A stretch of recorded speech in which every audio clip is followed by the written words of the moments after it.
Hi everyone, Helle Bang-Jorgensen, Compass and Boards, and part of Board Intelligence here. I am going to read you a little bit from the last chapter of The Future Boardroom, How to Transform in Turbulent Times. As you all know by now, those of you who have followed these short readings, each chapter starts with a quote from an amazing leader. Also this time it's Dominique Bosson, who is the chairman of Rio Tinto and Leapfrog Investments. The last chapter, chapter 10, is called A Plan of Action. And here is what Dominique starts the chapter off by saying. In my pre-board work at McKinsey, I spent a lot of time sitting in board meetings related to investments for a North American pension fund and an Asian pension fund, watching a wide mix of board effectiveness.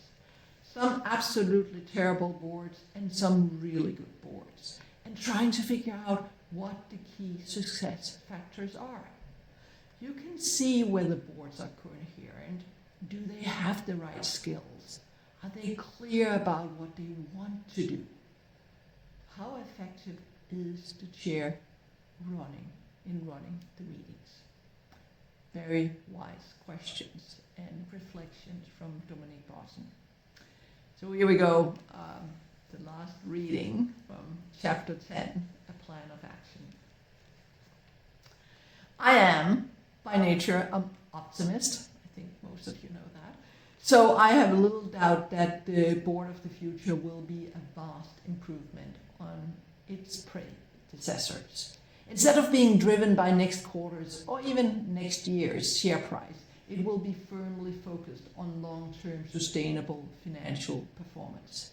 This implies that instead of paying attention only to shareholders, it will consider the interest of all who contribute to the business success. Instead of being dominated by the traditional business establishment, it will draw its members from a more diverse pool, carefully defined, to help the company execute its strategy. Instead of only counting dollars and cents or euros or other currencies, it will take seriously its responsibility to society as a whole, especially the company's impact on scarce natural resources. Who can disagree that such a transformation will lead to wiser boardroom decisions, wider respect and trust for the business, a more stable workforce and supply chain, and ultimately, yes, an improved bottom line? If enough boards choose to follow this path, we can look forward to a brighter future for the communities where their companies operate and, by extension, for the planet as a whole. As this book tries to spell out, these changes will involve a massive shift in mindsets and in corporate cultures. But I believe that this transition will take place far more quickly than most of us expect. History is replete with corporate boards that failed to see the future coming, did not move fast enough to adjust to it, and suffered the consequences.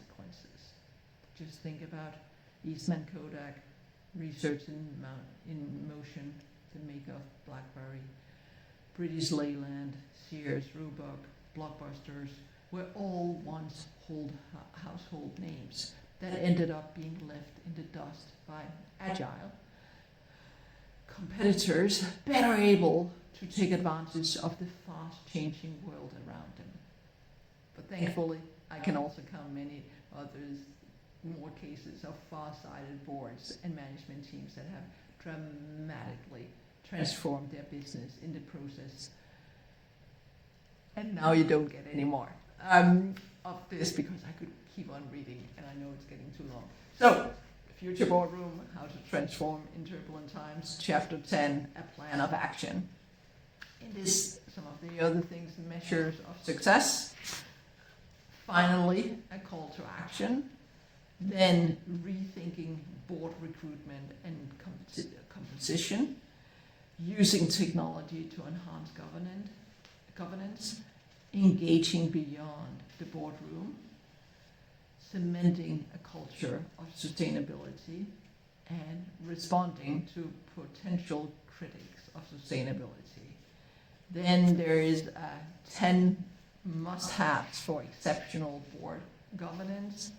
And then there is no 10 questions. So, what I end this chapter with is saying, as readers will no doubt have noticed, the foregoing chapters of this book each end with 10 questions related to their content. These questions are designed to guide boards on their journey into the future. I hope the answers will help your board identify its current strengths and weaknesses, and then fill the gaps. With that in mind, this final chapter ends with just one question. What are you doing to prepare for the future? Whatever it may be and wherever it may lead, I wish you and your board the very best. And then comes the thank you session. So I will use that now to say thank you to all of you who have listened in to the readings of the 10 chapters, and thank you to all of you who have bought the book on Amazon or bookstores. As you all know, I think by now, it is an Amazon bestseller in governance, and I'm of course very, very happy. But ask yourself the question, what will you do? What will you do? With that, thank you all very much. Take care. And I will be back with other stuff.